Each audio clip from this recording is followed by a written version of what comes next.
Hey everyone, it's Wednesday. We're finally here to hump day, and I'm excited to be sharing my lunchtime with you today. If you have never seen a Wednesday workshop, welcome. I hope you'll find it helpful. I have a very exciting question I want to talk to you about today. This was posted on one of the last videos. I think I posted last week's Wednesday workshop to YouTube, and somebody posted this question, and it was a little bit too in depth for me to write a response, so I'm making a video about it. I thought this question does come up an awful lot, that it's probably going to be really helpful for many of you as well. So let me read the question. I'm going to paraphrase it a little bit. But the person is basically saying that when they start to see images through their third eye, which can also be said as the imagination, images coming from outside of you, projected in your mind, I start to fall asleep. And also, sometimes the pictures are blurry. So let me break this into two different pieces. Let's talk about the falling asleep piece first. Part of tapping into your intuition, especially when you are new to accessing intuitive information or just working on your spirituality and doing meditations and such, you have to get very relaxed in order to receive the information. Uh, and part of being relaxed is getting sleepy. So there are two things that I suggest to combat this. The number one thing is to make sure while you're in a comfortable position, you don't get too comfortable. So for me, that looks like sitting at an incline. So I have a recliner in my family room that I am very comfortable in. However, I kick up the legs, but I keep the back part at an incline so I'm sitting up, but I can sort of still relax into the chair. If I'm doing my intuitive work in my bed, which I also do sometimes, I have a pillow mound. So ultimately, I'm sitting at an incline. I'm not laying down. And that has helped me getting away from that sleepy state. The other thing that you can be conscious of is when you get to working on your intuition, try not to do it at a time when you're super sleepy. I will say that when you are first waking up in the morning and going to bed at night, those times of day, because you're more relaxed, you are more open to be able to receive just by the fact that you're relaxed. So, but no, that's a risk.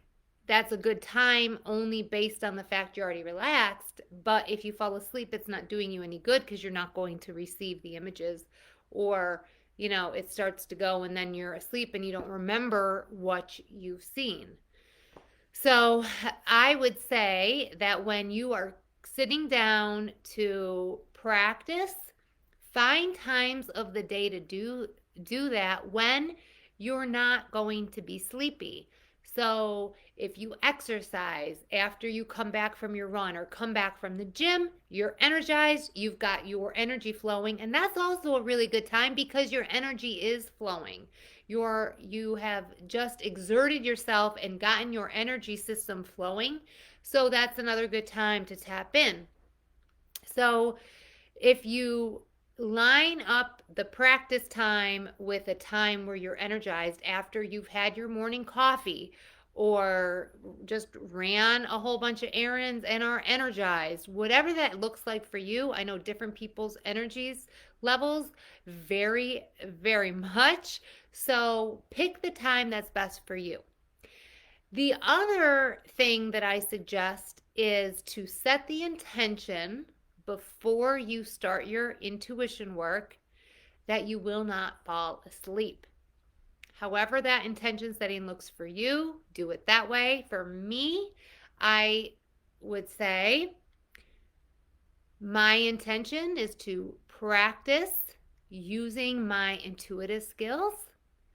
And today I am not going to fall asleep. I am going to be fully alert and see the images clearly. And you don't have to focus on images because remember, intuitive information comes from all kinds of senses, right? For every physical sense, there's a psychic sense or intuitive sense. So just be careful not to focus too much on that vision because you'll miss a whole lot of good information coming from all of the other senses. And then let me just look at the question again, make sure you don't miss anything. Okay, the second part of the question the images are blurry. And that is one of the pieces to that intuitive skill development puzzle that is fixed over time. Practice and understanding how the information's coming to you, is what makes that better. So let's say, for example, you ask your intuition a question. Show me what is in Elizabeth's bowl, which is what we're going to do here next with our intuitive exercises. Show me what's in her bowl.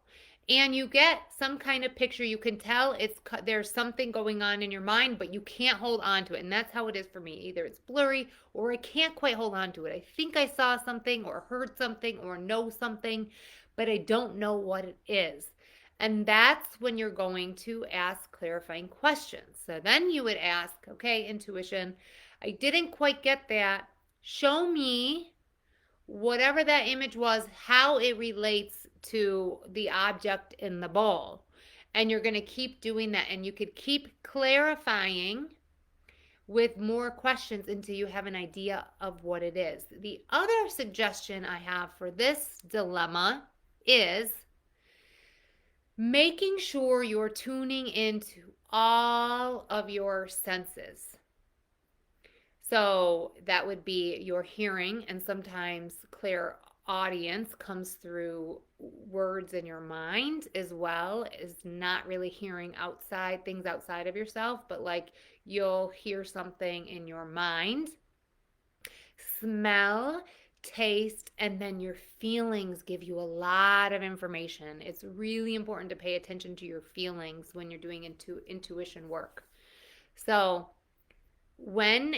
let's say you keep on asking clarifying questions and you're just not getting what it is, going back to the basics, starting the method over, right? So you go back, you get relaxed, but not to the point you fall asleep.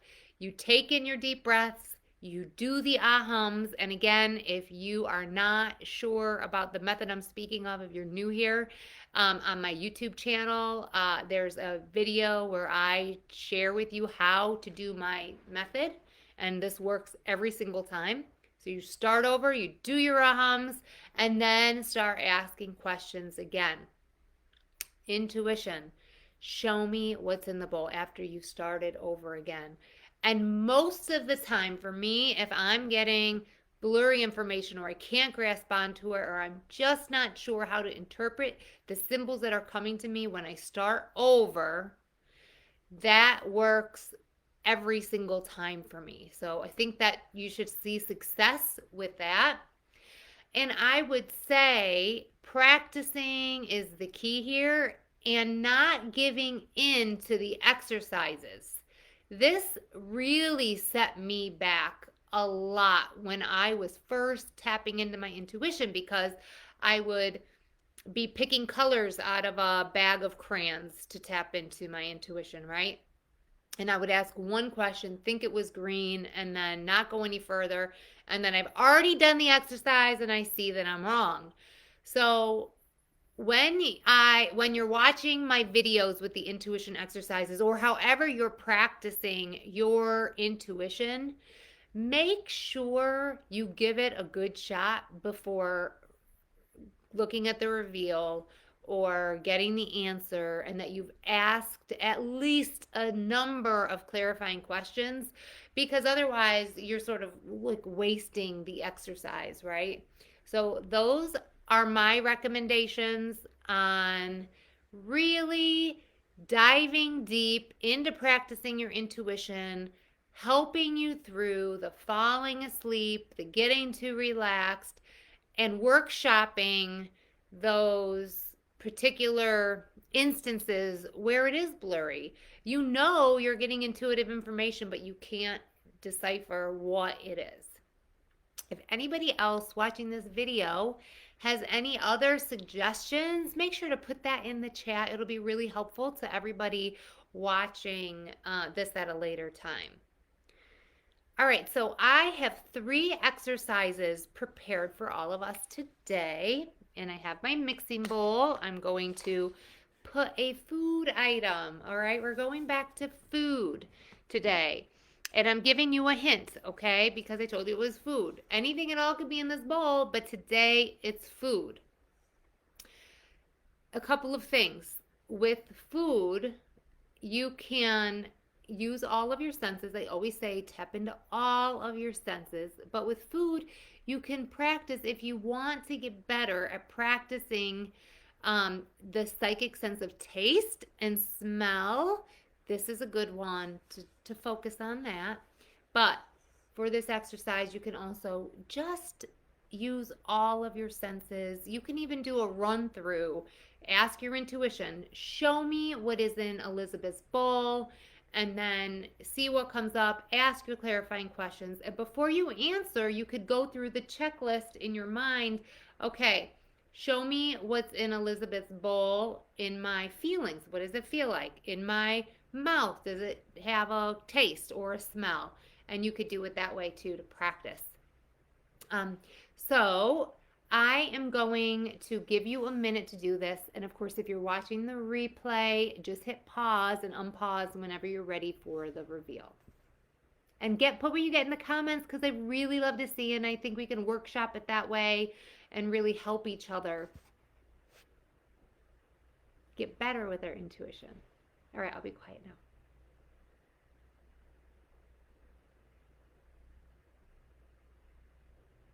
All right, if you are not done, that's perfectly fine. I want you to pause the video and then unpause for the reveal. And after you know what it is, I want to know how you did. This is exciting for me. It's always exciting to see how well you guys are doing. And if you read all of my comments and all of my videos, you'll see how amazing this stuff is coming for people. Okay, this is chocolate. It's dark chocolate. It's a candy bar. And it's bright red packaging. It's a dark chocolate. This is really dark. But the key here is it's vegan. And the story behind it. My boyfriend is obsessed with chocolate for any kind of occasion. That's what I get him, is fancy chocolate. He loves it. But sometimes he goes and buys his own chocolate. And when he comes home, he always brings me some of this vegan chocolate. And by my bed. It's like in my nightstand, and I was craving chocolate yesterday, and I brought it out from my nightstand and over to my desk, and I was chomping on it yesterday. So that is my food exercise. Okay, I have another exercise here. I'm going back to the bowl. Give me a second while I load it up. Okay. And if you have trouble transitioning from one exercise to another, know you can start the method over with your relaxing, deep breaths, hums to clear your mind out, and then start asking the questions again. So in this one, ask your intuition to show you whatever it is important about the object in the bowl. All right, and I'm just going to ask you to pause the video whenever you're ready. And if you think you're done, keep asking clarifying questions. I'm telling you, this is the key. All right, so pause or get the reveal. Here we go. A baby monitor. All right, a baby monitor, or you could have interpreted it as radio or some kind of communication or telephone, anything. And we're not going for 100% correct that you see this white baby monitor in your mind's eye or imagination. If you got anything that's similar or representative of this for you, I would say you're correct, because intuition is giving us symbols. So it's very rarely that you'll see this exact thing in your mind. So don't be too hard on yourself. And if you're not sure if you got it right or your symbols, what they mean, you can send those to me, put them in the chat, and I can help you workshop that as well. Okay, here's a really good one. I have an oracle card. We're not reading the card, but I want you to use your intuition to tell me anything that you get about this card. There's an idea or a concept, a picture, and a number on the card. So I'd like you to take a minute, do the process, the method, ask your intuition to show you what you need to know about this card. Put what you get in the comments and then unpause for the reveal. All right. If you're not done, make sure you hit pause because I'm about to flip it around now. Okay. This is the number 24 card, and it's a little bit hard to see with the glare. It says time for a nap, and it's interesting that this card came up for us today when we were talking about sleepy time and intuition. It is a moon with some very small stars on it and a fox that is sleeping on the moon, all right? And it's like yellowish or golden and just a really relaxing, beautiful card, and there's a face on that moon. All right, I would love to know how you guys did today. I really appreciated the question to discuss at today's Wednesday workshop. I would love to hear more of your questions so I can address them. It's always fun and creates a really different kind of experience that I enjoy. So I will be back next week with more fun. I hope you guys have a great week. Check out my podcast, which I'll post in the comments below. If you haven't already saw my podcast, I'm back posting YouTube videos. And of course, check out my new website. So get all of that in the links below. I hope you guys are doing well, and we'll chat next week. Bye-bye.